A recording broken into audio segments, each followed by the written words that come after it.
দরজা খোলার শব্দ। চোখ খুলে দেখি ঘর অন্ধকার। একটু অবাক লাগলো। আমার অভ্যেস জানলা খুলে রাখা। কেন জানলা বন্ধ করে শুয়েছি কয়েক মুহূর্ত ভেবেই পেলাম না। তারপর হঠাৎ মনে পড়ে গেল সব কথা। অমনি ওঠার চেষ্টা করলাম, কিন্তু পারলাম না। শরীরে এতটুকু জোর নেই। মাথার ভেতরটা শূন্য লাগছে। তেষ্টাও পেয়েছে, তাই ওঠা দরকার। মনে পড়ছে কোনার দিকে কুঁজোয় জল রেখে গেছে দরবেশ সাহেব। বলে গেছে, অসুবিধে হলে ডাকবেন, পাশের ঘরেই আছি। কিন্তু ডাকতে গিয়ে টের পেলাম গলায় আওয়াজ বেরোচ্ছে না। কেন যে সেই অলক্ষণে বাসটায় চেপেছিলাম। অত ভিড়ের বাসে চেপে অভ্যেস নেই, পারি না। ইচ্ছে করলে বন্ধুর বাড়িতে রাতটা আরামে কাটিয়ে আসতে পারতাম। ভোরের বাসটা নাকি খালিই যায়, অথচ কি এক ভুতুড়ে জেদ আমাকে পেয়ে বসেছিল। সন্ধ্যের দিকে আগা পাঁচতলা লোকের ঠাসা বাসটা এসে দাঁড়াতেই নির্বোধের মতো গুঁতো মেরে ঢুকে গেলাম। পাদানিতে অনেকগুলো পায়ের ওপর পা রাখলাম। ওরা আপত্তি করছিল। বাসটা স্টার্ট দিয়ে খুব জোরে চলতে শুরু করলো। প্রায় মাইল টাক ঝগড়াঝাঁটি চলতে থাকলো গেঁয়ো লোকগুলোর সঙ্গে। তারপর কে যেন আমাকে হ্যাঁচকা টানে চলন্ত বাস থেকে টেনে নামালো। অর্থাৎ আমি ছিটকে পড়ে গেলাম। ভাগ্যিস পিচের ওপর পড়িনি। রাস্তার ধারে পুরো ঘাসের ওপর পড়ে সঙ্গে সঙ্গে জ্ঞান হারিয়ে ফেলেছিলাম। যখন জ্ঞান হলো, টের পেয়েছিলাম সামনে কেউ দাঁড়িয়ে আছে। তার হাতে অদ্ভুত একচোখো একটা লণ্ঠন। লণ্ঠনটার আলোর রং নীল। এমন নীল কাঁচে ঢাকা বাতি নিয়ে মানুষ ঘোরাঘুরি করে কোশমিনকালে দেখিনি। আলোর পেছনে আবছা দেখতে পাচ্ছিলাম লোকটাকে। দৈত্যের মতো প্রকাণ্ড। সে আলোটা আমার পাশে রেখে গম্ভীর গলায় বলেছিল, কে আপনি? এভাবে রাস্তার ধারে শুয়ে আছেন কেন? নেশা করেছিলেন বুঝি? অত কষ্টের মধ্যে হাসি পেয়েছিল। না, মাতাল নই। বাস থেকে পড়ে গেছি, তারপর কি হয়েছে জানি না। সে কি বলে লোকটা আমার পাশে ঝুঁকে এসেছিল। তারপর লণ্ঠনটা তুলে পা থেকে মাথা অবধি দেখে নিয়ে বলেছিল, জখম হয়নি তো? বুঝতে পারছি না। রক্ত টক্ত দেখতে পেলেন? না, তবে হাড়ে আঘাত লাগতেও পারে। টের পাচ্ছেন না কিছু? কে জানে। ওঠার চেষ্টা করুন তাহলে, কাছেই আমার ডেরা। এখন যেমন শরীরের অবস্থা তখন ঠিক এমনই ছিল। লোকটা শেষে আমাকে দুহাতে শূন্যে উঠিয়েছিল। তারপর ফের জ্ঞান হারিয়েছিলাম। দ্বিতীয়বার জ্ঞান ফিরে দেখেছিলাম এই ঘরে শুয়ে আছি, খাটিয়ায় বিছানার উপর। সেই নীল আলোর লণ্ঠনটা নেই। ঘরের মেঝে একটা হ্যারিকেন রয়েছে, আর আমার দিকে তাকিয়ে দাঁড়িয়ে আছে আলখাল্লাধারী নীল লম্বা চওড়া এক দরবেশ। কালো আলখাল্লা, গলায় লাল নীল পাথরের মালা, কাঁচা পাকা চুল ও দাড়ি, খাড়া নাক, লালচে টানা টানা চোখ। তার হাতে একটা গেলাস। আমাকে চোখ খুলতে দেখে বলেছিল, শরবতটা খেয়ে নিন। কই হাঁ করুন, খাইয়ে দিচ্ছি। একটু ঝাঁঝালো সুগন্ধওয়ালা সেই শরবত কয়েক ঢোক গেলা মাত্র আমার শরীর যেন বিদ্যুতের খেলা শুরু করেছিল। ভয় পাওয়া গলায় বলেছিলাম, এই কিসের শরবত? দরবেশ হেসেছিল। ভয় পাবেন না, বিষ নয়, খুব উপকারী দাওয়াই আছে ওতে। এক্ষুনি সুস্থ হয়ে উঠবেন। একেবারে সুস্থ হতে না পারলেও উঠে বসার শক্তি ফিরে পেয়েছিলাম।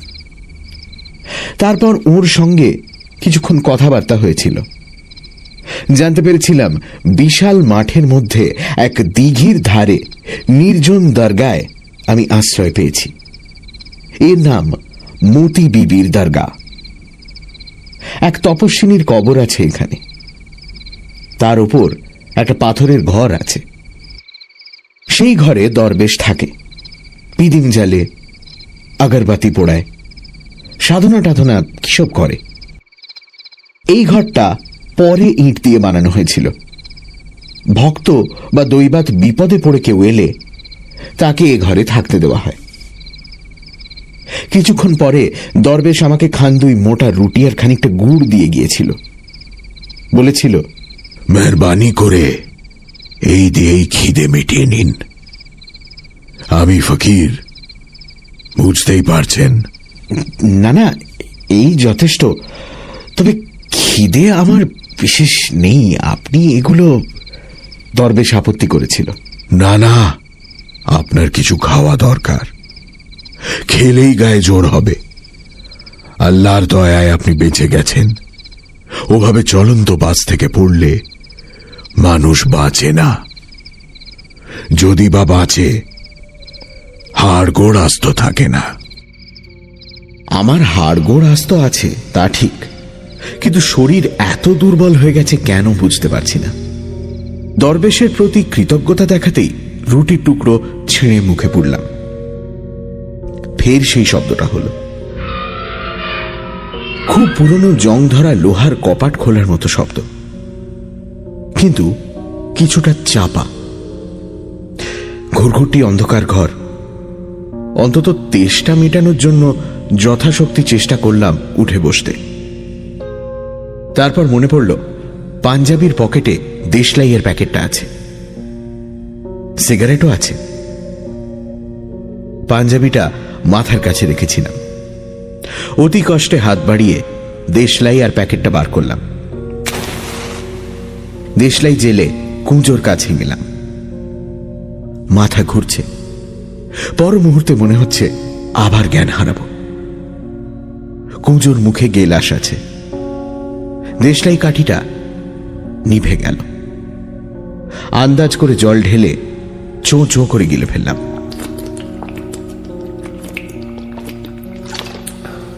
তারপর খাটিয়ায় ফিরে এসে সিগারেট ধরালাম। তৃতীয়বার দরজা খোলার মতো বিশ্রী চাপা শব্দটা শোনা গেল। তারপর মনে হলো বাইরে এই মাত্র যেন ঝড় এসে পড়েছে। শন শন শো শো আওয়াজ বাড়তে থাকলো। ছোট্ট দুটো জানলা আছে দুদিকে। একটা জানলা আচমকা খুলে গেল। ঘরে হু হু করে ঢুকে পড়ল ঝড়টা। কষ্ট করে উঠতেই হলো। জানলাটা বন্ধ করার জন্য উঠে দাঁড়াবার চেষ্টা করলাম। কিছুক্ষণ চেষ্টার পর দেয়াল ধরে উঠে দাঁড়াতে পারলাম, কিন্তু জানলাটা কিছুতেই আটকানো যাচ্ছে না। ঘরের ভেতর খড়কুটো ধুলো বালি ঢুকে পড়ছে ঝড়ের সঙ্গে। বাইরের ঘরে ঘন কালো অন্ধকারে কি এক প্রাণী যেন হুলুস্থুল বাঁধিয়েছে। তারপর বিদ্যুৎ ঝিলিক দিতে থাকে। বাজ পড়ল কাছাকাছি কোথাও। তখন ভাঙা গলায় ডাকার চেষ্টা করলাম, দরবেশ সাহেব, দরবেশ সাহেব। কোনো সাড়া এলো না। দরজা অনুমান করে পা বাড়ালাম। দরজাটা খুঁজে পাওয়ার পর যেই ছিটকিনিটা খুলতে গেছি, কানে এলো চেরা গলায় সুর করে কেউ গান করছে বাইরে। এই দুর্যোগের রাতে নির্জন দরগায় দরবেশের হঠাৎ গান করবার ইচ্ছে কেন জানি না। দরজা খোলার সঙ্গে সঙ্গে ঝড় যেন হাত বাড়িয়ে আমাকে টেনে নিল। বারান্দায় ছিটকে পড়লাম। দাঁতে দাঁত চেপে মনে মনে বললাম, আমার জ্ঞান হারালে চলবে না, মাথা ঠিক রাখতেই হবে। বারান্দার সামনে বিদ্যুতের আলোয় ছোট্ট একটা উঠোনের ইদারা চোখে পড়ল। দরবেশের ঘরের দিকে দেওয়াল ধরে এগোতে গিয়ে হঠাৎ চোখে পড়ল বিদ্যুতের আলোয় মুহূর্তের জন্য একটা সাদা ঝলসানো মূর্তি, এবং মূর্তিটি স্ত্রীলোকের, তাতে ভুল নেই। ইদারার ধারে দাঁড়িয়ে আছে। সঙ্গে সঙ্গে ভয় পাওয়া গলায় চেঁচিয়ে উঠলাম, কে কে ওখানে? ফের বিদ্যুৎ ঝিলিক দিল। ফের দেখতে পেলাম মূর্তিটা, কিন্তু এবার সে ইদারার দিকে ঝুঁকে রয়েছে। ভূতে বিশ্বাস নেই, কিন্তু ভয়ঙ্কর রাতে নির্জন দরগায় সেই বিশ্বাসের ভিত্তিটা নড়বড়ে হতে বাধ্য। ওদিকে সেই চেরা গলায় গানটা সমানে শোনা যাচ্ছে। আমি মরিয়া হয়ে ফের দরবেশকে ডাকলাম। তারপর দরবেশের ঘরের দরজায় জোরে ধাক্কা দিলাম। দরজাটা খুলে গেল। ভেতরে পিদিম জ্বলছে কালো একটা বেদির শিয়রে। দরবেশ নেই। এদিকটা ঝড়ের উল্টো দিক, তাই ঘরে ঝড়টা ঢুকছে না। ইদারার ধারের মেয়েটিকে ভূত ধরে নিয়েই আমি আক্রান্ত প্রাণীর মতো ঘরে ঢুকে পড়লাম এবং কাঁপতে কাঁপতে দরজা বন্ধ করে দিলাম। হ্যাঁ, বেদিটাই কবর এবং সম্ভবত কোষ্টি পাথরের তৈরি। ফার্সিতে কি সব লেখা আছে, কিন্তু পরক্ষণে চমকে উঠলাম। বেদির ওপাশে 3টে মড়ার মাথা রয়েছে।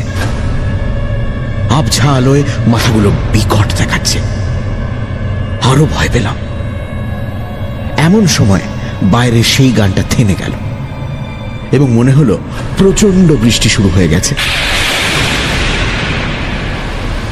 বেদি থেকে একটু তফাতে কম্বলের আসন পাতা ছিল। সেখানে গিয়ে বসে পড়লাম। তারপর আশ্চর্য, বন্ধ করে রাখা দরজাটা হঠাৎ মচমচ করে উঠল। তারপর খুলে গেল। সঙ্গে সঙ্গে বেদির পিদিমটা নিভে গেল। দরজার সামনে সেই নীল একচোখো লণ্ঠন হাতে দরবেশ দাঁড়িয়ে আছে। সে আলোটা ঘরের ভেতরে ঘুরিয়ে ঘুরিয়ে নিঃশব্দে কিছু দেখে নিল। তারপর বেদির দিকে ঘুরিয়ে রাখল। দরবেশ আমাকে লক্ষ্য করল না। তার সিলুয়েট মূর্তি ক্রমশ স্পষ্ট হয়ে উঠছে। এতক্ষণে তার মুখের দিকে তাকিয়ে দারুণ চমকে উঠলাম। এ কি কোনো জীবিত মানুষের মুখ হতে পারে? দৃষ্টি কেমন অদ্ভুত, নিষ্পলক, শূন্য। হাঁটু ভাঁজ করে পুতুলের মতো বসে পড়ল সে কবরের সামনে। বাইরে বৃষ্টির শব্দ, ঝড়ের শব্দ, বজ্রপাতের ভয়ঙ্কর শব্দ। মনে হচ্ছে পৃথিবীর শেষ মুহূর্তটি আসন্ন। এদিকে বেদির মতো কবরের ওপর লম্বাটে নীল আলো থেকে ক্রমশ ধূপের ধোঁয়ার মতো ধূসর বা নীল কি আবছায়া ঘনিয়ে উঠেছে। তারপর নাকে তীব্র হয়ে ঝাপটা দিল একটা কড়া সুগন্ধ। সুগন্ধটা অসহ্য লাগছিল, চেতনা অবশ করে দিচ্ছিল। তার আতঙ্কে কাঠ হয়ে দেখলাম ইদারার ধারের সেই মেয়েটি যেন শূন্যে ভেসে এলো এবং ধোঁয়ার মতো দরবেশকে ভেদ করে এগিয়ে বেদির উপর স্থির হয়ে দাঁড়ালো। নীলাভ শরীর তার। হয়তো নীল আলোটাই এর কারণ হতে পারে। সে সুন্দর না কুৎসিত না সাধারণ বুঝতে পারছি না। হয়তো সেই বোধও হারিয়ে ফেলেছি। কিন্তু সে একেবারে নগ্ন। আমার তন্ময়তা ভেঙে গেল। দরবেশ ফের চেরা গলায় গান গেয়ে উঠল, কিন্তু এবার সুরটা অনেকটা মিঠে এবং চাপা। ঘুম ঘুম আচ্ছন্নতায় দুর্বোধ্য কি এক গান গাইছে সে। সুরটাও অপরিচিত, একটু একঘেয়ে। কিছুক্ষণ পরে নগ্ন নারী মূর্তিটি বেদির ওপর দাঁড়িয়ে থাকতে থাকতে হঠাৎ আমার দিকে তাকালো। সে অস্ফুট স্বরে একেবারে মানুষের গলায় আমার দিকে আঙুল তুলে বলে উঠল, ওকে। সঙ্গে সঙ্গে দরবেশ ঘুরল আমার দিকে। প্রচন্ড গর্জন করে বলল, বেরিয়ে যান বলছি। কেন এ ঘরে ঢুকেছেন আপনি? নীল আলোটা নিভে গেল। ঘুরঘুরটি অন্ধকার এখন। বাইরের ঝড় বৃষ্টি সমানে চলছে। অন্ধকারে একটা হাত এসে আমার কাঁধে খামচে ধরল। তারপর দরবেশ আমাকে টেনে ওঠালো এবং একটা থাপ্পড় মারল গালে। ব্যাপারটা অপমানজনক, কিন্তু বাধা দেবার বা প্রতিবাদের ক্ষমতাও ছিল না এতটুকু। অসহায়ভাবে তার হ্যাঁচকা টানে কতকটা শূন্যে ভেসে চললাম। এই দৈত্যের কাছে আমি নেহাত বামন। ভেবেছিলাম আমাকে ঝড় বৃষ্টির মধ্যে বের করে দেবে, কিন্তু তেমন কিছু করল না। পাশের ঘরে নিয়ে গিয়ে বিছানায় ফেলে দিল। তারপর ধমক দিয়ে বলল, খবরদার, আর বেরোবার চেষ্টা করবেন না, তাহলে আপনাকে বাঁচাতে পারবো না। হুঁশিয়ার। সে বাইরে থেকে দরজা আটকে দিল। আমি ভাবতে থাকলাম, ব্যাপারটা কি স্বপ্নে ঘটছে, নাকি সেই উগ্র আরক মেশানো শরবতের নেশায় যত সব উদ্ভট কাণ্ড দেখতে পাচ্ছি। কিন্তু না তো, আমি সজ্ঞান পুরোপুরি। যদিও শরীরে প্রচন্ড দুর্বলতার দরুন মাথাটা ঝিমঝিম করছে। দেশলাই আর সিগারেটের প্যাকেট বিছানায় রেখেছিলাম। খুঁজে নিয়ে প্রথমে লণ্ঠনটা জ্বাললাম, তারপর সেই জানলাটা বন্ধ করে দিলাম। ঘরের মেঝে যথেষ্ট বৃষ্টির ছাঁট এসে পড়েছে ততক্ষণে। বিছানার একটা পাশ ভিজে গেছে। সিগারেট টানতে টানতে সেই দৃশ্যটা আগাগোড়া ভাবতে থাকলাম। ফের যা দেখলাম তা বাস্তব না অবাস্তব, সত্যি দেখেছি না স্নায়ু বিকার। শেষে কোনো সিদ্ধান্তে পৌঁছতে না পেরে লণ্ঠনটা নিভিয়ে শুয়ে পড়লাম। বাইরে তখন ঝড় বৃষ্টির জোরালো ভাবটা অনেক কমেছে। শীত বোধ হচ্ছে। পাঞ্জাবিটা পরে ধুতির কোজাটাও খুলে গায়ে জড়িয়ে শুয়ে পড়লাম। একটু পরে ঘুমে চোখের পাতা জড়িয়ে এলো। কতক্ষণ ঘুমিয়েছিলাম জানি না। ফের কি একটা শব্দে ঘুম ভেঙে গেল। এবারকার শব্দটা দরজা খোলার মতো নয়। কেউ কি আর্তনাদ করলো কোথাও? ঘুম ভাঙার পরে কয়েক সেকেন্ড তার জের ছিল। দৃঢ় বিশ্বাস হলো একটা প্রচন্ড আর্তনাদই শুনেছি। দরবেশকে ডাকা বৃথা। তাছাড়া লোকটার অমন ভুতুড়ে ব্যাপার স্যাপার এবং আমার প্রতি অমন আচরণে মন বিষিয়ে গেল। কান পেতে থাকলাম। আর কোনো আর্তনাদ নয়, কিন্তু কে যেন চাপা গলায় কাঁদছে বাইরে। বৃষ্টি পড়ার শব্দ হচ্ছে। নিশ্চয়ই কাছাকাছি কোথাও বড় গাছ আছে, তার পাতা থেকে জল ঝরছে। ঝড়টা থেমেছে। বদ্ধ ঘরে দম আটকে আসছিল। লণ্ঠনটা নিভিয়ে দিতে হয়েছিল বাধ্য হয়ে, ঘরে বিষাক্ত গ্যাস জমার ভয়ে। এবার উঠে গিয়ে জানলাটা খুলে দিলাম। বৃষ্টি টিপটিপ করে পড়ছে। দূর দিগন্তে বিদ্যুৎ ঝিলিক দিচ্ছে, কিন্তু মেঘ ডাকছে না। লণ্ঠনটা আর জ্বাললাম না। কান্নার শব্দ সমানে শোনা যাচ্ছিল। পা টিপে টিপে এগিয়ে সাবধানে নিঃশব্দে দরজা খুললাম। তারপর বারান্দায় গেলাম। তেমনই অন্ধকার হয়ে আছে বারান্দা। কান্নার শব্দটা কবরের ঘর থেকেই আসছে। নিঃশব্দে ও ঘরের দরজায় উঁকি দিলাম। সেই নীল আলোটা তেমনি লম্বাটে হয়ে বেদির ওপর পড়ে আছে। তারপর যা দেখলাম, আতঙ্কে কাঠ হয়ে গেলাম। এত ভয়ঙ্কর দৃশ্য কখনো দেখিনি। বেদির ওপর মাথা রেখে দরবেশ চিত হয়ে দুহাত ছড়িয়ে শুয়ে আছে এবং তার গলাটা জবাই করা। চাপ চাপ টাটকা রক্ত ছড়িয়ে রয়েছে। চোখ দুটো তেমনি নিষ্পলক। সেই মেয়েটির সিলুয়েট নগ্ন মূর্তি বেদির পাশে, এবং সে দু হাতে মুখ ঢেকে ফুঁপিয়ে কাঁদছে। তার কালো একরাশ চুল সামনের দিকে ছড়িয়ে রয়েছে। দু হাঁটু ভাঁজ করে একটু ঝুঁকে বসে সে বিলাপ করছে। কয়েক মুহূর্ত অবাক হয়ে দাঁড়িয়ে থাকলাম। মাথা ঘুরতে থাকলো। যা দেখতে পাচ্ছি তা কি স্বপ্ন না বাস্তব? কি করা উচিত ভেবে পেলাম না। আতঙ্কে কাঠ হয়ে তাকিয়ে রইলাম। তারপর কি একটা আমার পাশ কাটিয়ে ঘরে ঢুকল। একটা প্রকাণ্ড কালো বেড়াল। বেড়ালটা নিঃশব্দে এগিয়ে বেদির ওপর উঠল এবং দরবেশের মুখ চাটল। তারপর সে জিভ বাড়িয়ে দিল। আতঙ্ক বেড়ে গেল যখন দেখলাম সে দরবেশের গলায় কাটা জায়গাটা থেকে রক্ত ছেটে খাচ্ছে। বেড়ালটা ঢোকার সঙ্গে সঙ্গে মেয়েটির কান্না থেমে গিয়েছিল। সে মুখ তুলে বেড়ালটাকে দেখতে থাকল। বেড়ালটা রক্ত চাটতে চাটতে ভয়ঙ্কর মুখ তুলে যেন আমাকেই লক্ষ্য করছিল মাঝে মাঝে। এর ফলে স্নায়ুর ওপর বারবার আঘাত আসছিল। অসহ্য লাগায় একটু সরে গেলাম।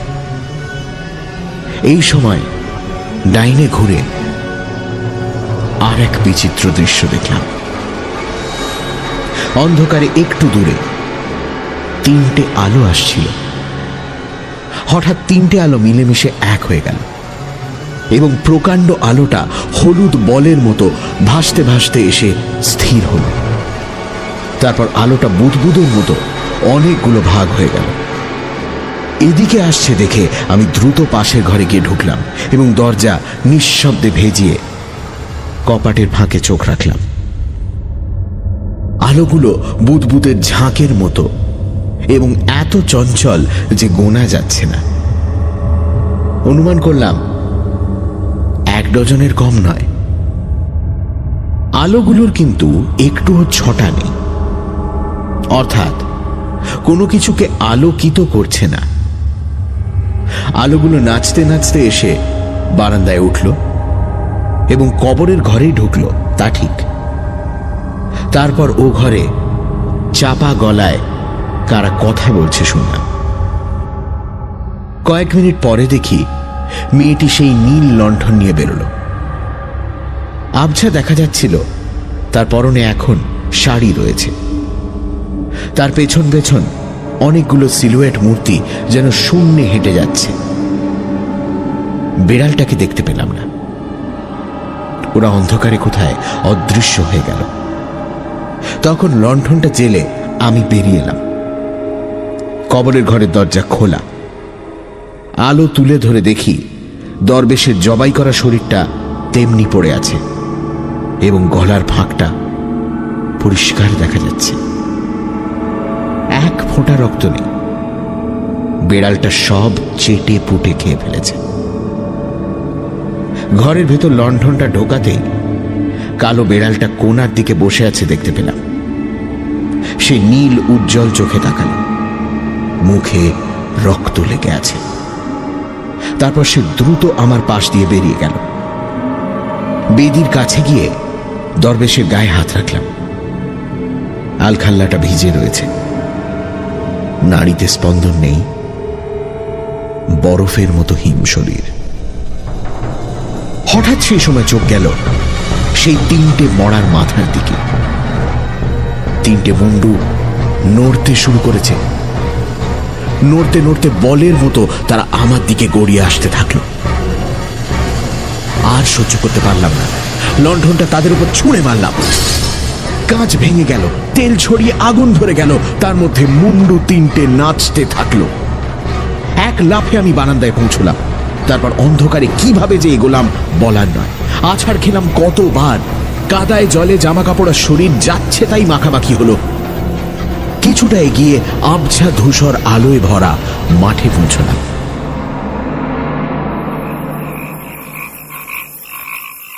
বৃষ্টি থেমেছে।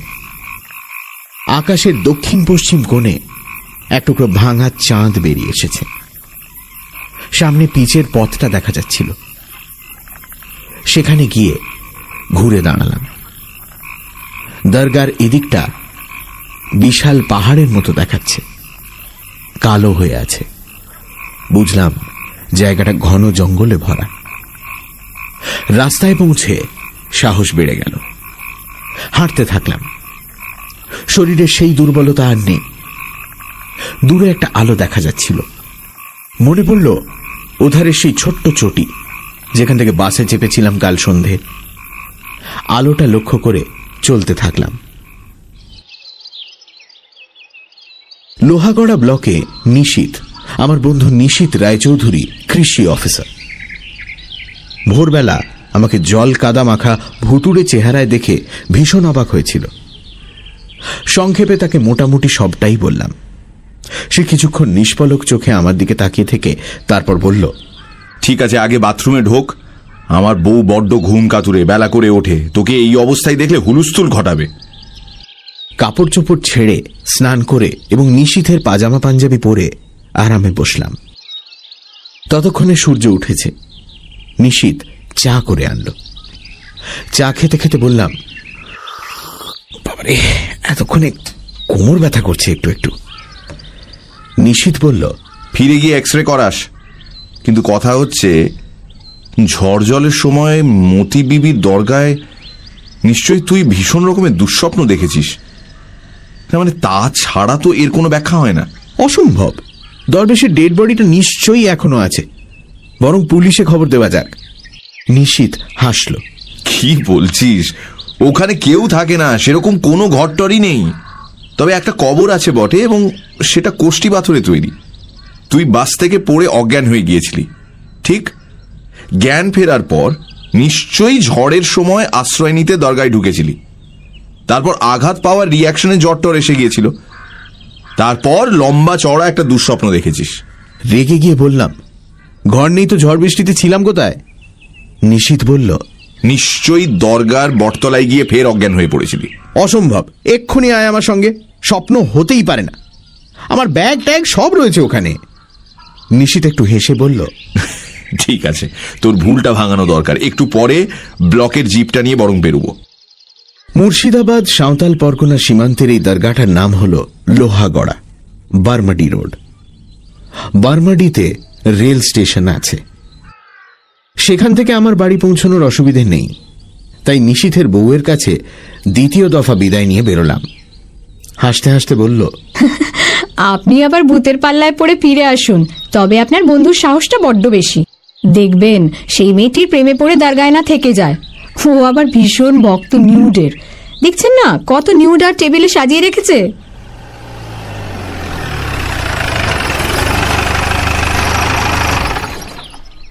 মিনিট 25 এগিয়ে রাস্তার ধারে জিপ রেখে আমরা দরগার দিকে পা বাড়ালাম। তারপর থমকে দাঁড়ালাম। নিশীথ বলল, কি হলো? বললাম, দেখ দেখ, সেই কালো বেড়ালটা।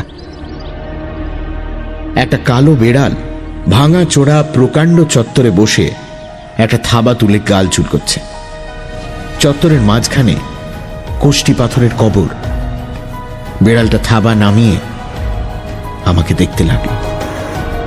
কিন্তু কি আশ্চর্য, সেই কবরটা, ফার্সিতে লেখা ফলকটাও। কিন্তু এ তো ফাঁকা জায়গায় রয়েছে। ওপাশে একটা প্রকাণ্ড বটগাছ। নিশীথ এগিয়ে গিয়ে জল কাদায় পড়ে থাকা আমার ব্যাগ কুড়িয়ে নিয়ে বলল, তোর ব্যাগ নিশ্চয়ই।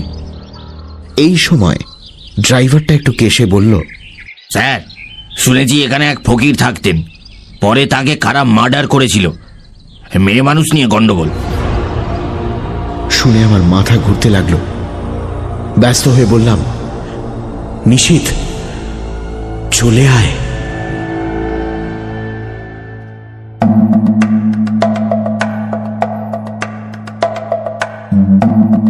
শুনছিলেন মতি বিবির দরগা, রচনা সৈয়দ মুস্তাফা সিরাজ, গল্পের কথক এবং দরবেশের চরিত্রে দীপ, মহিলা কণ্ঠস্বর ইন্দ্রাণী, দরবেশের গান নিশীথ ও ড্রাইভার মীর, গল্পের সূত্রধার মীর, শব্দগ্রহণ আবহ সঙ্গীত এবং স্পেশাল এফেক্টসে রিচার্ড, পরিকল্পনা ও পরিচালনায় ইন্দ্রাণী।